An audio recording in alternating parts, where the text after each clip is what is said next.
Boa tarde, prezadas alunas, né? Depois de 15 dias de ausência, estamos de volta, dessa vez para a gente retificar, não é? Ou melhor, não é nem retificar, é ratificar aquilo que a gente falou na nossa conversa informal na última quarta-feira. E hoje nós vamos falar um pouquinho, né, do que nós abordamos com as alunas na última quarta-feira sobre política e poder. Então, é um tema filosófico, mas é um tema de domínio social. Então, só rememorando, então, política é um termo que vem do grego, que significa polis, cidade, e esse é um termo que vem desde a antiguidade, não é? No campo das atividades humanas, e se refere ao Estado, à administração pública, ao conjunto dos cidadãos, né? Então, os vínculos entre a política e a filosofia, que remontam à própria origem do pensamento filosófico. Bom, num capítulo do livro de Gilberto Contrim, o capítulo 5º, se não me falha a memória, ele vai abordar o desenvolvimento da polis e o nascimento da filosofia como fenômenos interligados. E aí ele fala um pouquinho sobre Aristóteles, como que aborda o homem como um animal político dentro da sua própria concepção, né? Tanto, e razão também, não é? E a filosofia política, ela é definida como uma reflexão filosófica.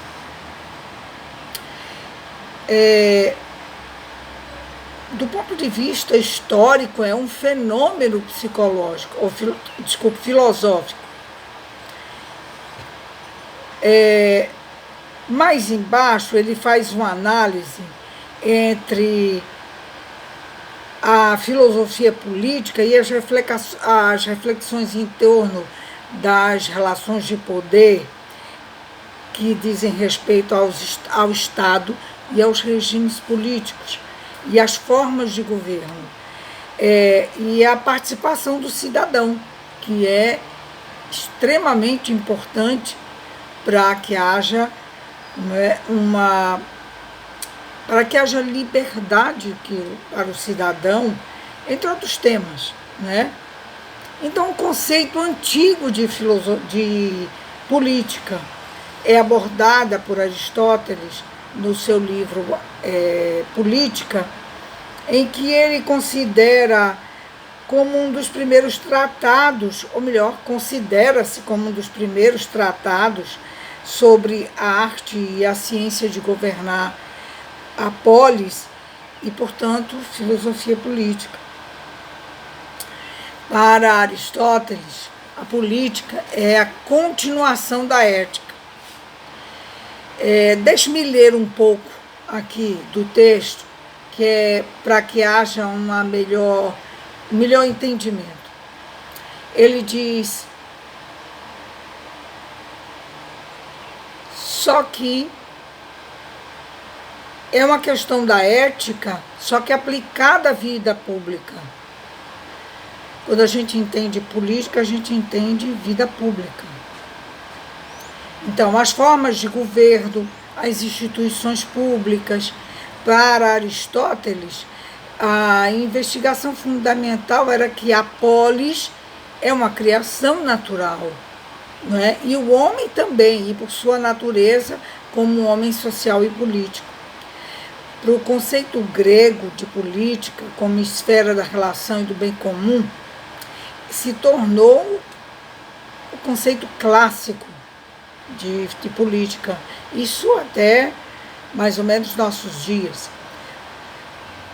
Porém, um filósofo político chamado Norberto Bobbio, ele diz que isso está estritamente ligado ao poder. Norberto Bobbio é um político italiano, era um filósofo político italiano, e que ele trabalha a questão célebre trabalhada por Dwight e por Kaplan, quando diz que a política é o processo de formação, distribuição e exercício do poder. Então, o poder em si é um fenômeno. Então, quando se fala em política, se fala também em poder. Por que um fenômeno? Porque a palavra poder, ela vem o quê? De posse, né? É poder, ser capaz de. E nesse princípio, poder diz respeito ao poder de polícia, ao poder de imprensa, ao poder que o presidente da República tem, ao poder da palavra, ao poder do remédio, poder em todas as suas instâncias. Por isso, no sentido etimológico, Bertrand Russell, um filósofo que nasceu mais ou menos em 1872, viveu até 1970, ele diz que poder é posse de meios que levam à produção de efeitos desejados. Em outras palavras, o indivíduo que detém o poder, né, a capacidade de exercer, ele exerce influência e, por seu intermédio, ele alcança efeitos que ele desejou. O fenômeno do poder, segundo o Contrin, costuma ser dividido em duas categorias: o poder do homem sobre a natureza e o poder do homem sobre os outros homens. Frequentemente, essas duas categorias de poder estão juntas e se completam. Filosofia política investiga o poder do homem sobre o outro homem. Isto é, o poder social, embora também se interesse pelo poder sobre a natureza. Por quê? Essa categoria de domínio também se transforma em instrumento de poder social. Então, quais são as formas de poder? A gente vai nomear 3 que são mais importantes, que é o econômico, o ideológico e o político. Há outras formas de poder. O econômico, todos nós sabemos que é sobre bens, sobre a utilização e a posse de bens. O poder ideológico, que diz respeito às ideias, os valores, as doutrinas, e que isso influencia a conduta dos outros, a conduta alheia. E o poder político, que se dá através da coerção social. Isso é, o uso da força pública,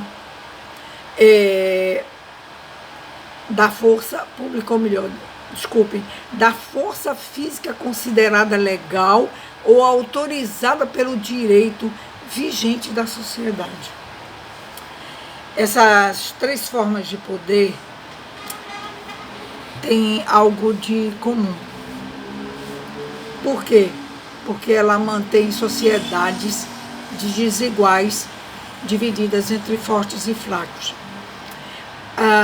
Você pode dizer, você está vendo isso sobre uma ótica socialista. Não.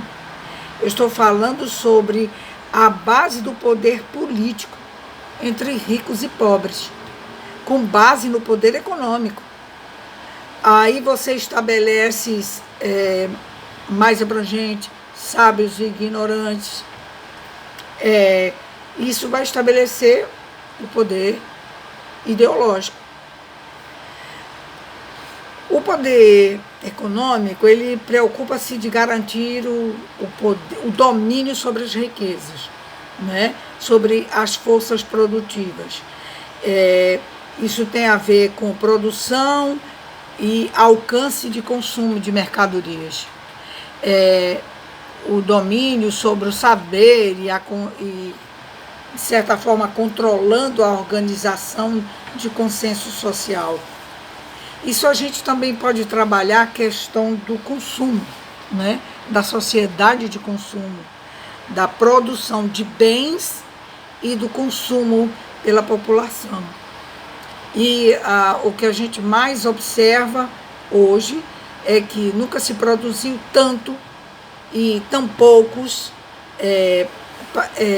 têm o domínio e o poder sobre essa produção, enriquecendo a muito poucos, e isso para a população, que vai pagar muito pelo pouco que eles consomem.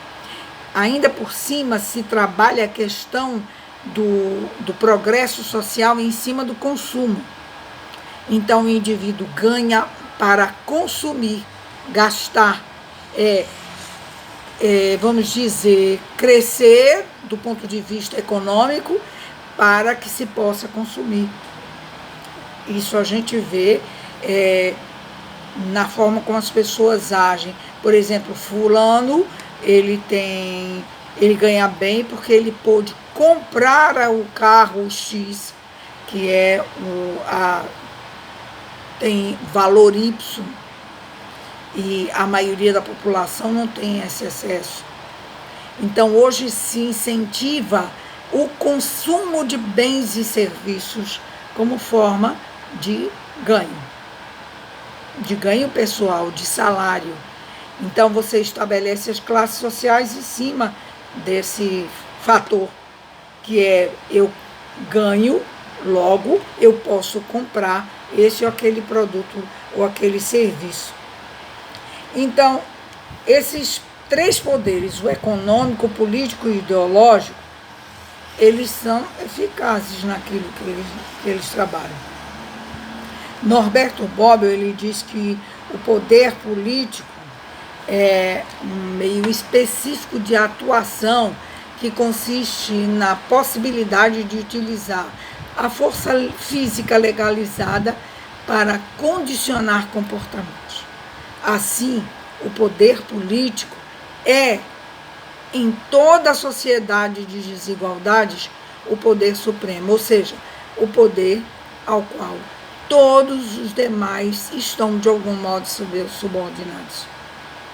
Norberto Bobbio vai argumentar que o poder econômico é fundamental para que os mais ricos subordinem os mais pobres, bem como o poder ideológico é necessário para conquistar a adesão da maioria das pessoas aos valores dos grupos dominantes.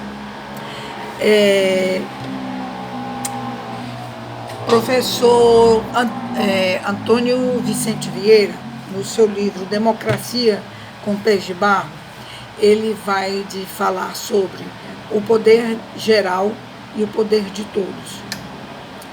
E isso é muito interessante, que a gente vai poder trabalhar isso mais claro lá na frente, onde o poder geral, né, é aquilo que está a todos, mas o poder de todos é aquilo que o geral elegeu para que uma parcela exerça controle e poder sobre os demais. Isso é interessante de se observar, mas a gente vai dizer isso de maneira mais clara mais adiante.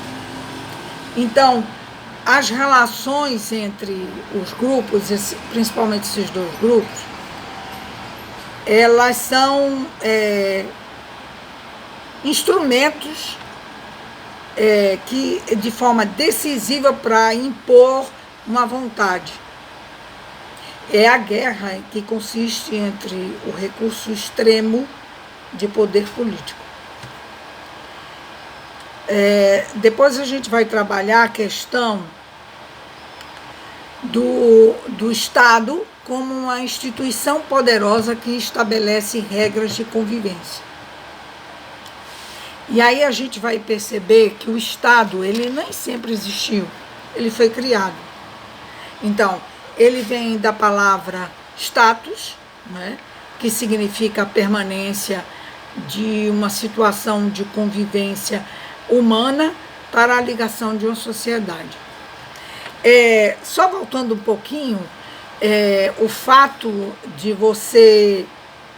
O poder de compra que a gente falou anteriormente, assistindo uma palestra há mais ou menos uns 30 anos atrás, falando sobre o que um professor falou sobre o que ele chamou de status pelados, que é comprar o que não se quer com dinheiro que não se tem para agradar a quem não se gosta.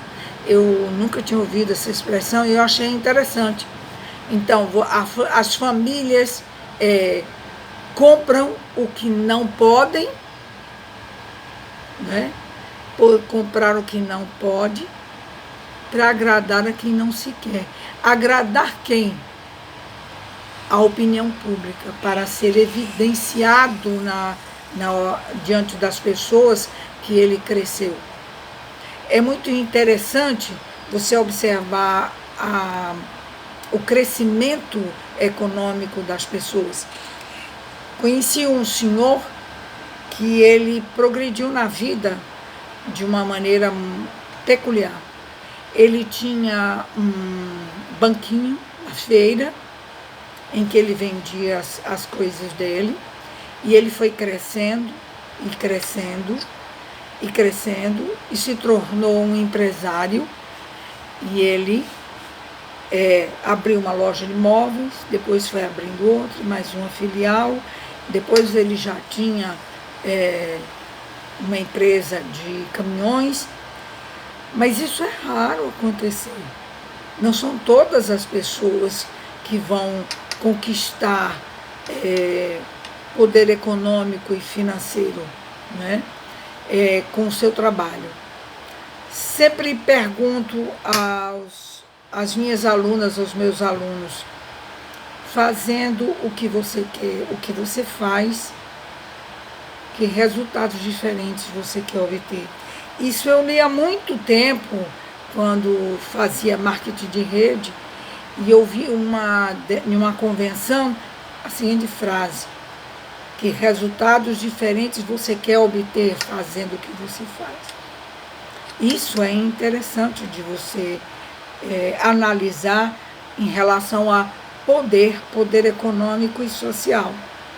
E se vende, não é, que você é feliz se você tiver o melhor carro, se você tiver uma casa muito boa, se você puder usar as roupas de grife, se você estiver coberto de joias. Quando o indivíduo vale mais do que aquilo que ele é, ou melhor, do que aquilo que ele possui, do que aquilo que ele pode adquirir. Mas a pergunta é válida. Fazendo o que você faz, que resultados diferentes você quer obter?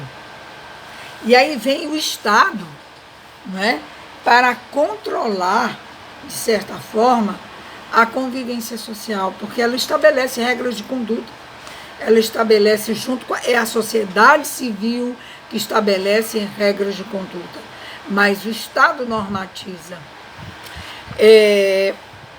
Max Weber, ele elaborou um texto que dizia assim: o Estado é uma instituição política que, dirigida por um governo soberano, reivindica o monopólio do uso legítimo da força física em determinado território, subordinando os membros da sociedade que nele vivem. Está aí, e o Estado foi formado por causa de quê? Então, qual é a função do Estado? Então, não há um consenso sobre essa questão.